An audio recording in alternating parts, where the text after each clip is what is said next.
चलिए बच्चों देखिए, इसके एक्सपोनेंशियल पावर के प्रीवियस वीडियो में हमने आपसे बातें किया था कि एक्सपोनेंशियल पावर के विषय में इसके फार्मूले के बेस पर हम क्वेश्चन कैसे सॉल्व करते हैं। हमने इसके विषय में पूरा डिटेल बातें किया था कि एक्सपोनेंशियल फॉर्म क्या होता है, रेडिकल फॉर्म क्या होता है और एक्सपोनेंशियल पावर के बेस पर हम कुछ क्वेश्चन कैसे सॉल्व करते हैं। हमने इसकी प्रीवियस वीडियो में आपसे बातें किया था। चलिए देखिए, उसी टॉपिक में उसी चैप्टर में हम इसका थोड़ा एक छोटा सा और एक इसका भाग होता है स्टैंडर्ड फॉर्म, या इसका जो सेकंड रूप होता है आप कह सकते हैं जनरल फॉर्म। इन सब के विषय में बातें करेंगे। तो चलिए सबसे पहले बात करते हैं स्टैंडर्ड फॉर्म के विषय में, जिसको हिंदी में कहते हैं मानक रूप। ठीक है, अब देखिए यह क्या होता है बाबू, स्टैंडर्ड फॉर्म क्या होता है, जब किसी भी संख्या को या जब कोई भी छोटी छोटी संख्या दी गई है, अगर उसको स्टैंडर्ड फॉर्म में लिखना है तो सबसे पहले क्या करते हैं, उस संख्या को आप स्टैंडर्ड फॉर्म में कैसे लिखते हैं। ये देखिए, उस संख्या को लिखने के लिए हम इस पॉइंट को ध्यान देते हैं, नॉन डिजिट जीरो। इसका मतलब क्या है कि जो हम पॉइंट लगाते हैं, जो संख्या को लिखते हैं, वो हमेशा जीरो के बाद वाली संख्या को राइट करते हैं। मतलब जो भी हमारे क्वेश्चन में जीरो होता है, उसकी जो बाद वाली संख्या होती है उसके बाद हम डेसिमल लगाने का करते हैं। सिंपल इजी लर्निंग में कर सकते हैं। सर हम जो डेसिमल इसमें प्रयोग करते हैं वो संख्या 0 और 10 के बीच में होनी चाहिए। इसका मतलब क्या है, या तो 1 के बाद होनी चाहिए, 1 के बाद डेसिमल पॉइंट लगाना चाहिए, या तो 2 के बाद होना चाहिए, या तो 3 के बाद होना चाहिए, या तो 4 के बाद होना चाहिए, या तो 5 के बाद होना चाहिए, या तो 6 के बाद, या तो 7, या तो 8 के बाद, या तो 9 के बाद होना चाहिए। मतलब जब आप किसी नंबर को स्टैंडर्ड फॉर्म में चेंज करेंगे या मानक रूप में चेंज करेंगे तो संख्या में जो पॉइंट को चेंज करेंगे तो उस संख्या को जो बदलेंगे वो हमेशा 0 और 10 के बीच में होना चाहिए। इसका मतलब जो डेसिमल लगेगा वो या तो 1 के बाद लगेगा, या तो 2 के बाद लगेगा, या तो 3 के बाद लगेगा, या तो 4, या तो 5, या तो 6, या तो 7, या तो 8, या तो 9 के बाद लगेगा। और इस रूप में जो संख्या का कन्वर्जन होगा, इस संख्या का इस रूप में संख्या जो कन्वर्ट होगी वही इसका स्टैंडर्ड फॉर्म कहलाएगी। जैसे देखिए हमारे पास संख्या दी गई है, जैसे क्या दिया गया है 0.005262।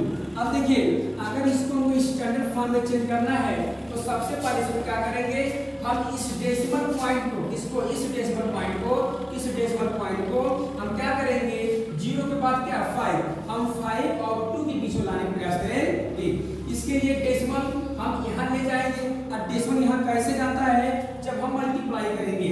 आप जानते हैं कि जब किसी डेसिमल नंबर में अगर मल्टीप्लाई करते हैं डेसिमल राइट हैंड साइड जाता है, अगर डिवाइड करते हैं डेसिमल लेफ्ट हैंड साइड जाता है। तो यहाँ पर डेसिमल लाने के लिए हम 10 के पावर 3 से मल्टीप्लाई करेंगे तो डेसिमल यहाँ कन्वर्ट हो जाएगा।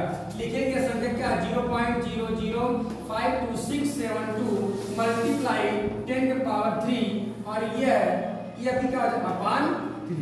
ठीक है, अब देखिए हम 10 के पावर ऊपर मल्टीप्लाई करें, 10 के पावर 3 नीचे मल्टीप्लाई किए। इसका मतलब अगर इसको काट देंगे तो हमको संख्या प्राप्त हो जाएगी। अब देखिए जब हम 10 के पावर 3 मल्टीप्लाई करेंगे तो हमारी संख्या प्राप्त हो जाएगी 5.2672 अपान क्या हो जाएगा 3 हो जाएगा। ओके, अब देखिए जब अभी इसके पहले जब एक्सपोनेंट आपने पावर पढ़ा था, एक्सपोनेंट पावर, तो उसमें आपने क्वेश्चन पढ़ा था कि क्वेश्चन उसमें फार्मूला उसका क्या था कि अगर एक पावर m है तो इसको हम लिख सकते हैं, एक और माइनस m है तो इसको लिख सकते हैं एक पावर प्लस m के एक पावर लिख सकते हैं। इसको हम ऐसे भी कर सकते हैं, अगर किसी नंबर के अपान अगर पावर पॉजिटिव है उसको नेगेटिव कैसे भी लिख सकते हैं। तो ये देखिए अगर इसको हम इस मतलब ये अपान वाली जो पावर है इसको अगर हम न्यूमरेटर में ले जाएंगे या इसके अंश में ले जाएंगे, इसको लिख सकते हैं क्या 5.2672 मल्टीप्लाई 10 के पावर 3 हो जाएगा। और इस प्रकार हमारा यही स्टैंडर्ड फॉर्म हो जाएगा।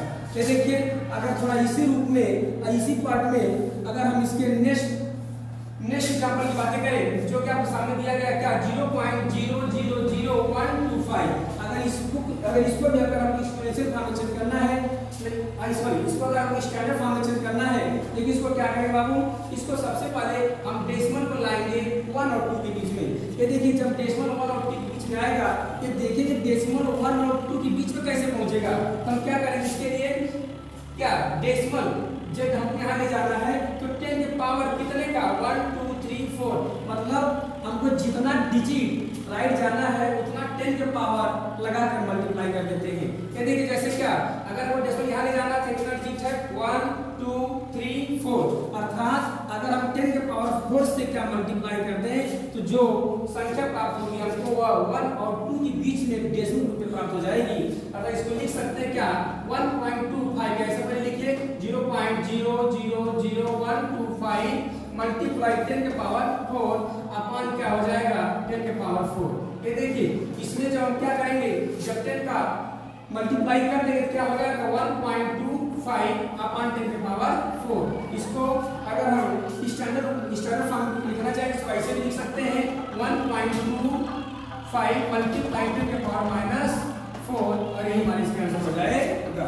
तो आपने क्या सीखा, अगर किसी की संख्या को स्टैंडर्ड फॉर्म में लिखना है तो उसमें सबसे पहले क्या करते हैं, जो संख्या होती है उसको हम 0 और 10 के बीच में लिखने का प्रयास करते हैं। मतलब जो संख्या उसमें गिवन है या तो 1 के बाद लगाते हैं, या तो 2 के बाद लगाते हैं, या तो 3 के बाद लगाते हैं, या तो 4 के बाद लगाते हैं, या तो 5 के बाद लगाते हैं। मतलब जो संख्या में हम डेसिमल प्रयोग करेंगे वो 0 और 10 के बीच में होना चाहिए। उसके बाद अगर किसी नंबर में अगर उसकी जो पावर है अगर डिनोमिनेटर रूप में है उसको एज ए न्यूमरेटर अगर लिखना है, अगर पावर इसका माइनस है तो प्लस हो जाएगा, प्लस है तो माइनस हो जाएगा। ठीक है, ओके। इस प्रकार हम क्या कर सकते हैं, गिवन नंबर को हम स्टैंडर्ड फॉर्म में चेंज कर सकते हैं। अब चलिए इसके नेक्स्ट रूप को देखते हैं, क्या जनरल फॉर्म। जनरल फॉर्म देखिए कैसे करते हैं, चलिए हम आगे बात करते हैं। चलिए बच्चा देखिए, अभी हमने इसके पहले आपसे बातें किया स्टैंडर्ड फॉर्म। चलिए अब इसके बाद हम बात कर लेते हैं जनरल फॉर्म। ये देखिए जनरल फॉर्म, इसमें तो काफी समान हो।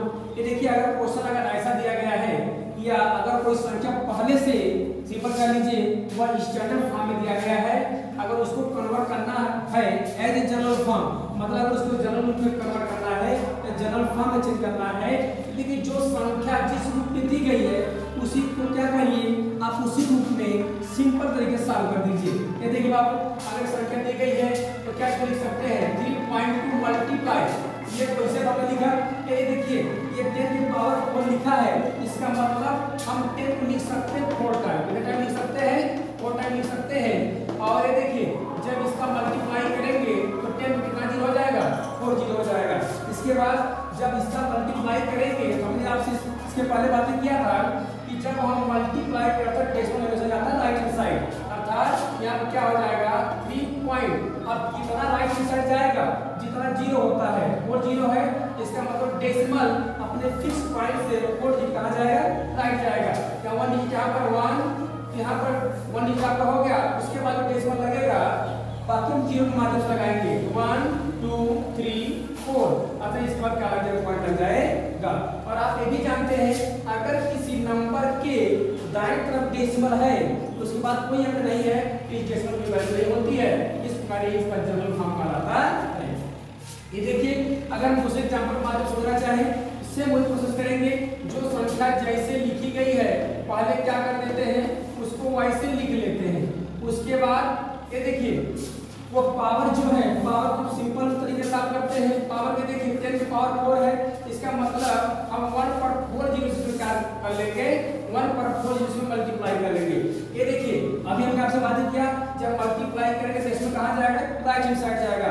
अब कितना राइट हैंड साइड जाएगा जितना इसमें जीरो है। तो बाबू ये देखिए डेसिमल आपके यहां लगा है, इसके बाद 3 डिजिट है तो हमको 1 डिजिट और चाहिए, हम क्या करेंगे 1 डिजिट के लिए अपने जीरो बढ़ा देंगे। ये देखिए क्या हो जाएगा, यहाँ पर पहले संख्या लिखे अब यहाँ पर संख्या क्या हमारी है, ये देखिए पहले से यहाँ पर संख्या कितना है, यहाँ पर 1 2 3 डिजिट है, हमको 1 डिजिट और चाहिए। तो पहले क्या करेंगे यहाँ पर अगर हम संख्या लिखना चाहें तो लिखिए 0 0 2, ओके।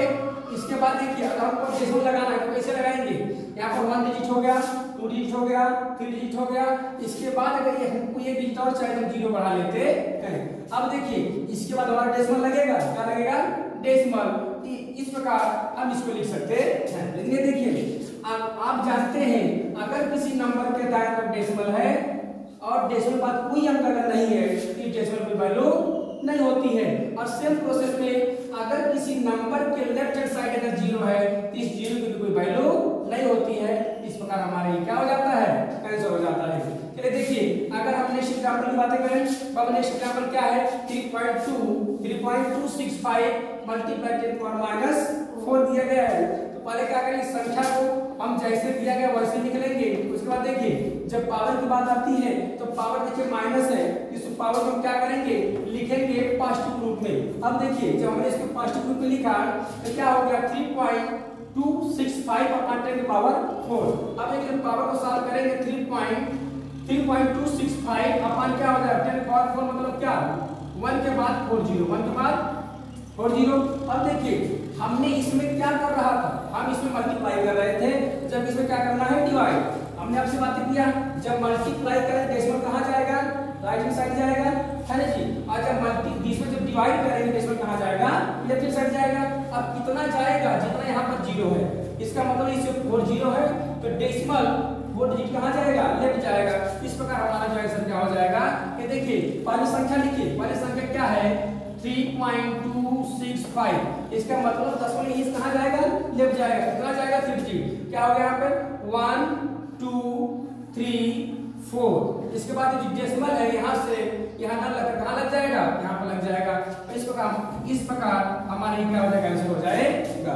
तो देखिए बाबू आपने क्या समझा, अगर कोई भी संख्या अगर स्टैंडर्ड फॉर्म में दी गई है, अगर उसको चेक करना है जनरल फॉर्म में, तो सबसे पहले क्या करते हैं, देखिए पावर वाले नंबर को छोड़ करके इसकी जो पॉइंट वाले नंबर उसको लिखते हैं। उसके बाद हम क्या करते हैं, पावर वाले नंबर को सॉल्व कर लेते हैं। उसके बाद अगर हम मल्टीप्लाई कर रहे हैं तो डेसिमल राइट हैंड साइड जाता है। आज कितना राइट हैंड साइड जाता है, जितना इसमें 0 होता है तो हम 0 के अनुसार उसमें क्या कर लेते हैं, डेसिमल लगा लेते हैं। अगर डेसिमल किसी नंबर के दाएं तरफ होता है और दाएं तरफ के बाद उस दाएं तरफ डेसिमल के बाद कोई अंक अगर नहीं है तो डेसिमल की कोई वैल्यू नहीं होती है। तो देखिए इसमें क्या था आपका, जो देखिए संख्या थी 0.002, उसके बाद आपको 10,000 से मल्टीप्लाई करना था। जब आपने मल्टीप्लाई किया तो पहले हमने यहाँ पर 2 जीरो पहले लिखा था। उसके बाद हमने क्या किया, इसको काउंट करके हमने 4 डिजिट के बाद में पॉइंट लगाया। हमने आपको बताया कि अगर किसी संख्या का दाएं तरफ 0 है, उसके बाद अगर कोई अंक नहीं है, इस संख्या के दाएं तरफ डेसिमल है, उसके बाद कोई अगर अंक और नहीं है, इस डेसिमल कोई वैल्यू नहीं है। उसी प्रकार अगर इस संख्या के बाएं तरफ 0 है, उसके बाद कोई अंक नहीं है, इस 0 की भी कोई वैल्यू नहीं होती है, इस प्रकार हमारा आंसर होता है 20 हो जाता है।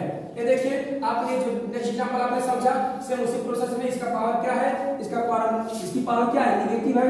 जब इसके पावर को सॉल्व करेंगे बाबू, पहले इसके जो डेसिमल नंबर इसको लिखेंगे। जब आप डेसिमल नंबर लिखेंगे, ये पावर है तो इसको पॉजिटिव बनाएंगे तो पावर 4 हो जाएगा। फिर पुनः जब इसको सॉल्व करेंगे तो देखिए 10⁻⁴ हम क्या 10,000 लिख सकते हैं। उसके बाद आप जानते हैं जब हम डेसिमल नंबर से डिवाइड करते हैं तो डेसिमल कैसे कहां जाता है, लेफ्ट हैंड साइड जाता है। अब कितना लेफ्ट हैंड साइड जाएगा, जितना इसमें 0 होगा। इस प्रकार पहले संख्या को लिख लेंगे, उसके बाद जितना 0 होगा उतना डेसिमल क्या कर देंगे, लेफ्ट हैंड साइड ले जाएंगे। इस प्रकार से 4 0 था, हमने डेसिमल को यहां से 4 डिजिट बाद बना लिया, लेफ्ट ले गया 1 2 3 4, इसके बाद डेसिमल लग गया। इस प्रकार हमारा क्या हो गया, आंसर हो गया।